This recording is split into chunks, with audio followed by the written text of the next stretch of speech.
साथियों, the Brajwasi show में आपका स्वागत है और सभी दर्शकों को मेरा सादर प्रणाम।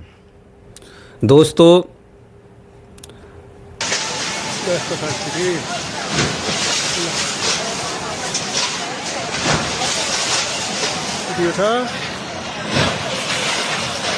ग्याल्चोकको दुःखको दिन फेरि सुरु भएको छ।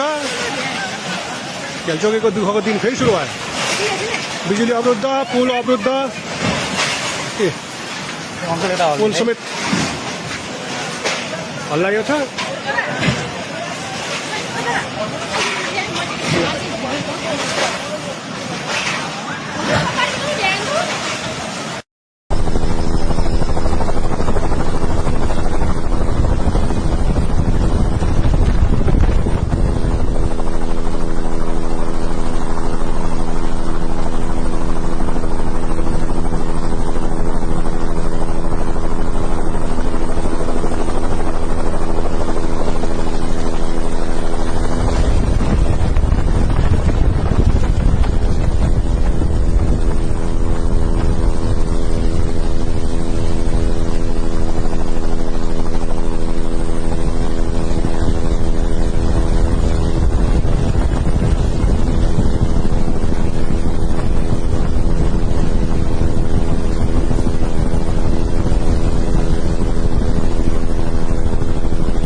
नेपाल में जो तबाही बाढ़ लेकर आई है उसके विषय में आपसे कुछ ऐसे फैक्ट और ऐसी खबरें आपके सामने लाना चाहता हूं दोस्तों, जो मेन स्ट्रीम मीडिया या जो समाचार पत्रों की खबरें हैं और आम आदमी उससे अवगत हो सके ताकि इस प्रकार की जो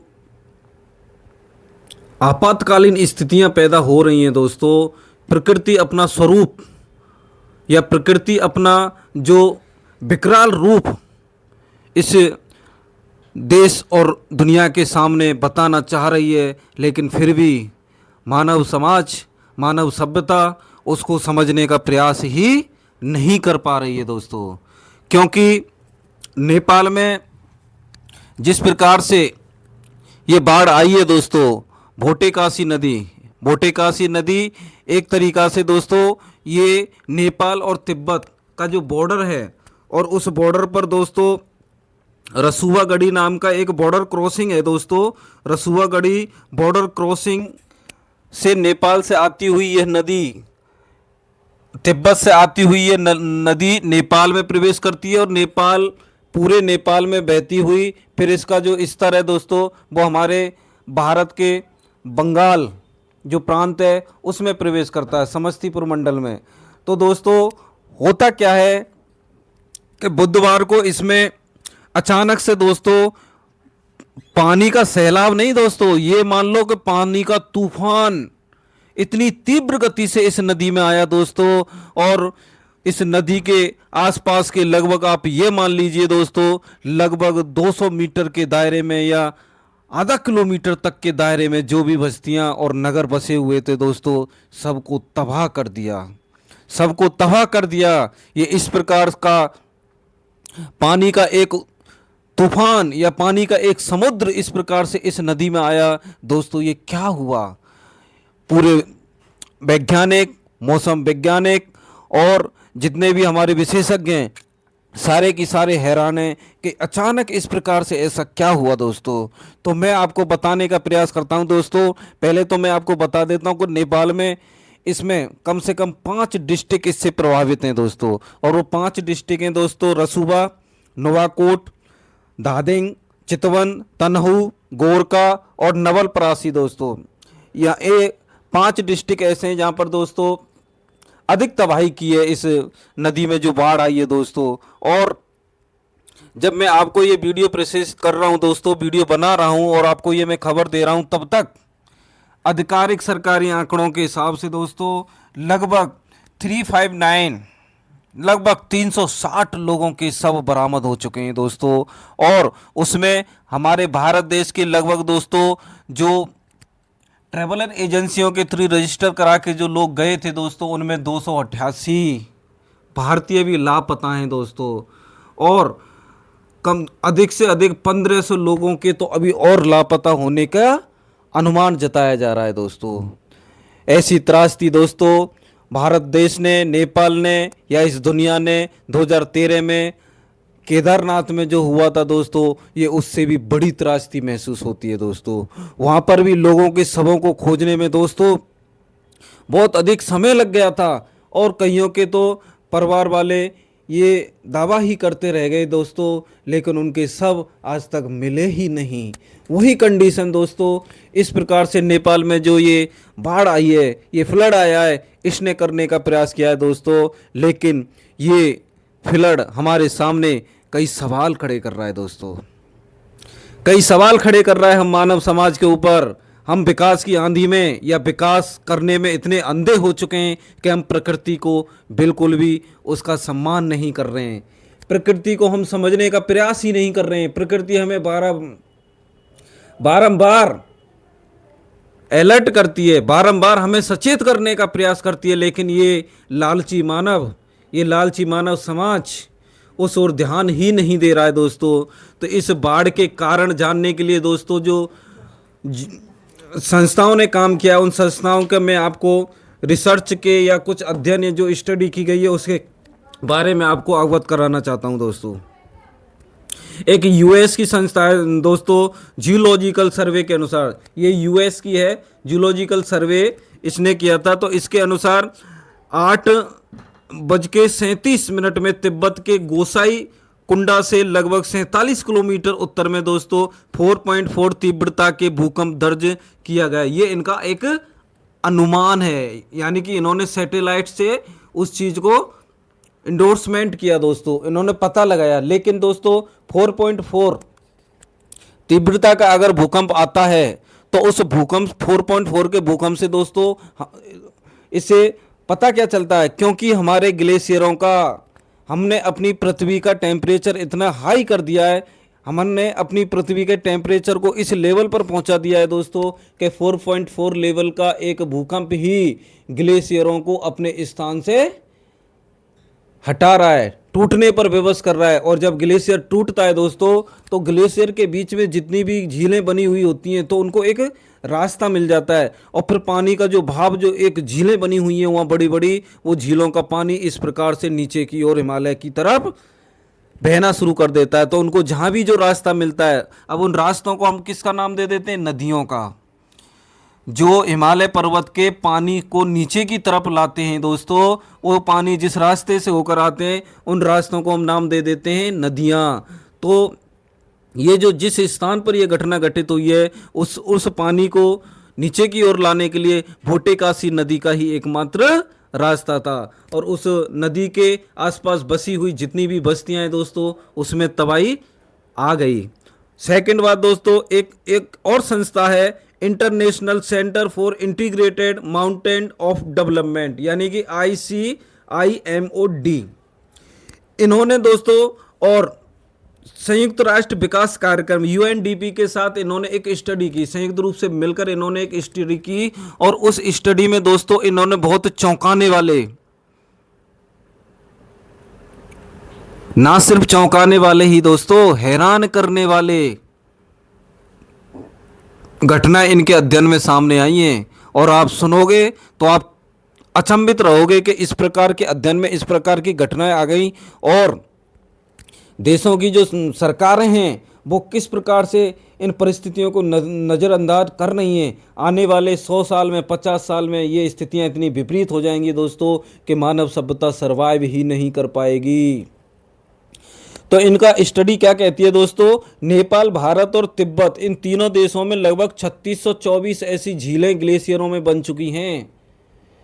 सैटेलाइट पिक्चर से इन्होंने उस चीज़ को नोट किया है, उस चीज़ को इन्होंने पता लगाया है दोस्तों कि लगभग 3624 ऐसी झीलें हैं जो ग्लेशियरों में बन चुकी हैं। अब वो झील आप समझ रहे हो, नाम हम उसका झील का दे रहे हैं, लेकिन हमने बड़े बड़े जो डैम बना रखे हैं उनसे भी कई हजार गुना ज़्यादा बड़ी उनकी संख्या है दोस्तों। उनमें से 47 झीलों की कंडीशन तो यह है दोस्तों कि उन झीलों के जो किनारे वहाँ पर बने हुए हैं वो बिल्कुल खतरे के निशान से हैं, यानी कि पानी उनमें होकर ओवरफ्लो भी कर रहा है। अगर उनका वो जो बैरियर वहाँ लगे हुए अगर वो कट जाते हैं, अगर वो वहाँ से टूट जाते हैं, तो आप सोचिए कितना बड़ी मात्रा में पानी नीचे की ओर आएगा और उन नदियों के किनारे पे बसे हुए जो भी बस्ती हैं कोई नहीं बचेगा, कोई भी नहीं बचेगा दोस्तों। उसमें से जो 47 जो बिल्कुल खतरे के निशान पर हैं दोस्तों, उनमें से 21 नेपाल में हैं दोस्तों।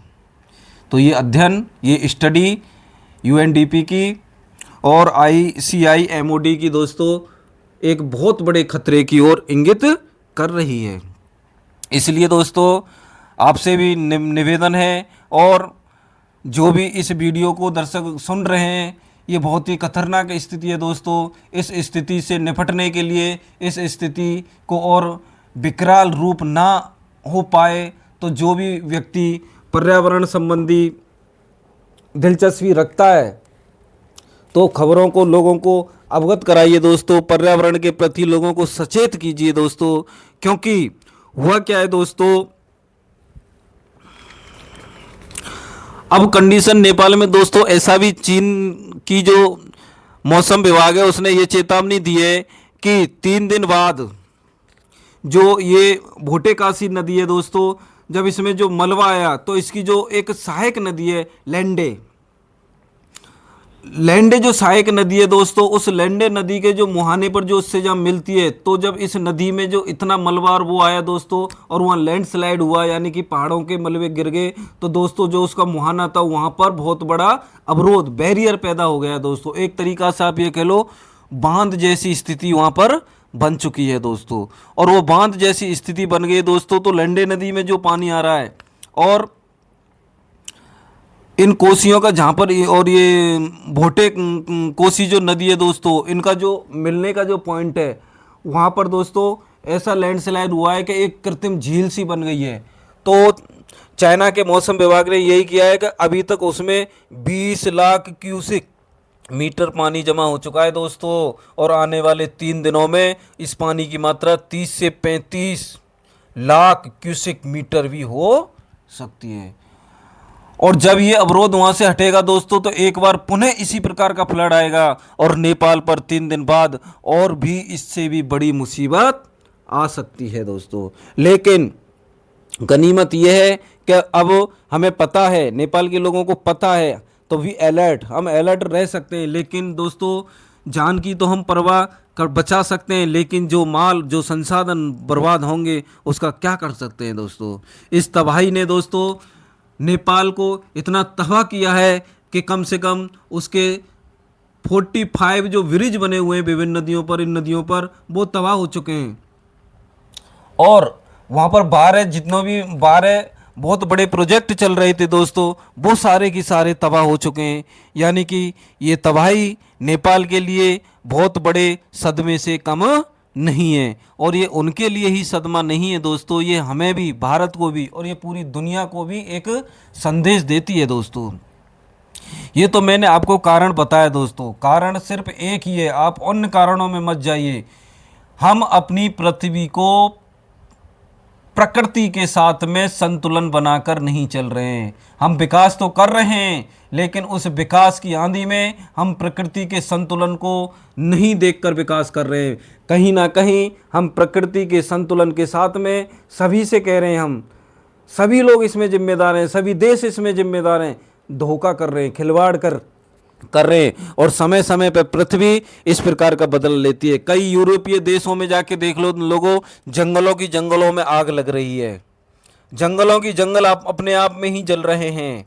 इसलिए मैं सभी से कहना चाहता हूं, जो भी दोस्त, जो भी हमारे दर्शक सुन रहे हैं, कि भैया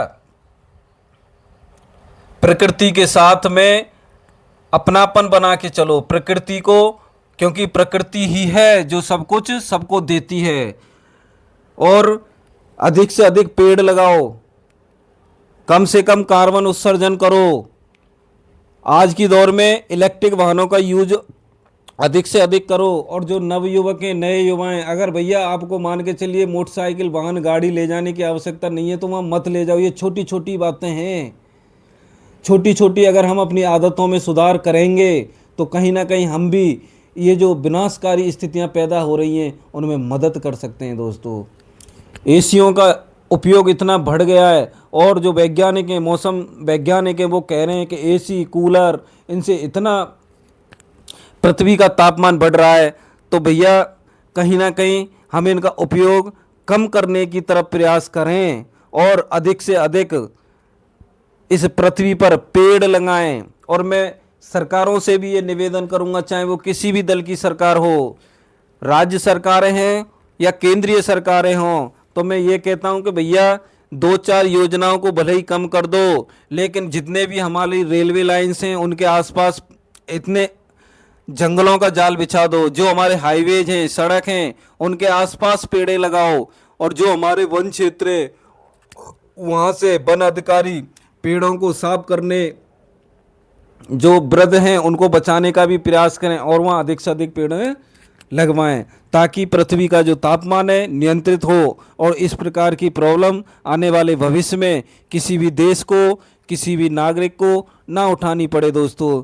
तो दोस्तों, इस प्राकृतिक आपदा का मैंने आपको वैज्ञानिक प्रमाणों के साथ में और जो स्टडी की हुई है इंटरनेशनल संस्थाओं के द्वारा बताने का प्रयास किया है। और मैं आपसे निवेदन करता हूं कि आप भी हमारी इस प्रकृति माँ को बचाने का प्रयास करें, कम से कम कार्बन उत्सर्जित साधनों का उपयोग करें और प्रकृति की खुशहाली के लिए, इसको हरा भरा बनाने के लिए आप भी एक पेड़ माँ के नाम जो योजना चल रही है उसमें सहयोग दें।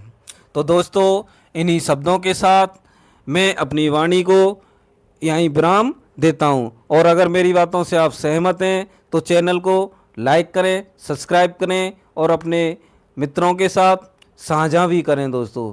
जय हिंद, जय श्री राम, हर हर महादेव।